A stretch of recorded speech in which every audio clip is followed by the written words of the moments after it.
कई बार लोग तमाम कोशिशें करने के बाद भी अपने जीवन में सफलता नहीं प्राप्त कर पाते हैं। दरअसल ऐसे व्यक्ति कहीं न कहीं अपने जीवन में जाने अनजाने में ऐसी गलतियां कर देते हैं जिसकी वजह से उन्हें पछताना पड़ता है। हिंदू धर्म ग्रंथों में 2 तरह की स्त्रियों को वरदान प्राप्त है, जिसके अनुसार अगर कोई भी व्यक्ति इन पर बुरी नजर रखता है तो उसको जीवन में असफलता ही मिलती है। वह व्यक्ति हमेशा परेशानियों से घिरा रहता है। पराई स्त्री के संबंध में हमारे पुराणों में कथा मिलती है जिसके अनुसार कभी भी पराई स्त्रियों पर बुरी नजर नहीं रखना चाहिए। कथा के अनुसार राक्षस कंभा को शिव जी से वरदान मिला था, जिसके चलते इंद्र को हराकर उनका सिंहासन छीन लिया था। परेशान होकर इंद्र दत्तात्रेय के पास पहुंचे तब उन्होंने राक्षस कंभा को अपने पास बुलाया। जब राक्षस कंभा वहां पहुंचा तो देवी लक्ष्मी वहां पर विराजमान थी। कंभा ने देवी लक्ष्मी पर मोहित होकर उनको कैद में कर लिया। इसके बाद विष्णु ने इंद्र को आदेश दिया कि राक्षस को मारकर देवी लक्ष्मी को वापस लाए।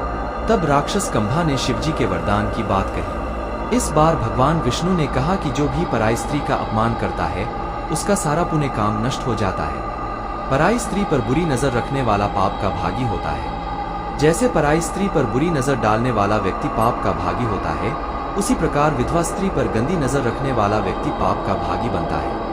ऐसे व्यक्ति को हर जगह नाकामयाबियों का सामना करना पड़ता है, इसलिए भूलकर भी किसी विधवा स्त्री पर बुरी नजर नहीं डालनी चाहिए। जिस स्त्री के पति की मृत्यु हो गई हो उसे विधवा कहते हैं। जिस पुरुष की पत्नी की मृत्यु हो गई हो उसे विधुर कहते हैं। हमारी भारतीय संस्कृति में अनेक धर्मों का समावेश देखने को मिलता है। इन धर्मों में कई संस्कार देखने को मिलते हैं, जैसे जन्मोत्सव, विवाह, अंतिम संस्कार आदि। विवाह संस्कार सभी धर्मों द्वारा माननीय पवित्र संस्कार होता है। इसमें एक लड़के लड़की को परिणय में बांधा जाता है और इस बंधन का नाम पति पत्नी दिया जाता है। जब पति की मृत्यु पत्नी से पहले हो जाती है तो पत्नी को नया नाम का रिश्ता मिलता है, जिसे विधवा कहते हैं। पति या पत्नी की मृत्यु के बाद बढ़ी हुई मृत्यु दर को संदर्भित करने वाली घटना को विधवापन प्रभाव कहा जाता है।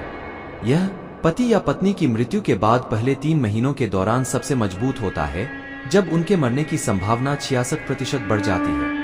इस बात पर विवाद बना हुआ है कि क्या महिलाएं या पुरुष बदतर हैं, और अध्ययनों ने प्रत्येक मामले को बनाने का प्रयास किया है, जबकि अन्य सुझाव देते हैं कि कोई सेक्स आधारित मतभेद नहीं है। विधवा होने के बाद पुरुष और महिलाएं बहुत अलग तरह से प्रतिक्रिया कर सकते हैं और अक्सर अपनी जीवन शैली बदलते हैं। महिलाओं को अपने पति की याद तब ज्यादा आती है जब उनकी अचानक मृत्यु हो जाती है। पुरुष अपनी पत्नियों को अधिक याद करते हैं यदि उनकी लंबी लाइलाज बीमारी से पीड़ित होने के बाद मृत्यु हो जाती है। हिंदू धर्म में विधवाओं को कई पाबंदियों का सामना करना पड़ता है, जैसे अच्छा खाना खाने से परहेज करना, रंग बिरंगी साड़ी और आभूषण न पहनना। आमतौर पर विधवाओं को अपने स्तनों को खुला रखना पड़ता है और केवल सफेद मोटी साड़ी पहननी पड़ती है। इन सभी प्रथाओं को अब पिछड़ा माना जाता है और कई हिंदू सुधारों ने इन प्रथाओं के खिलाफ सफलतापूर्वक लड़ाई लड़ी है।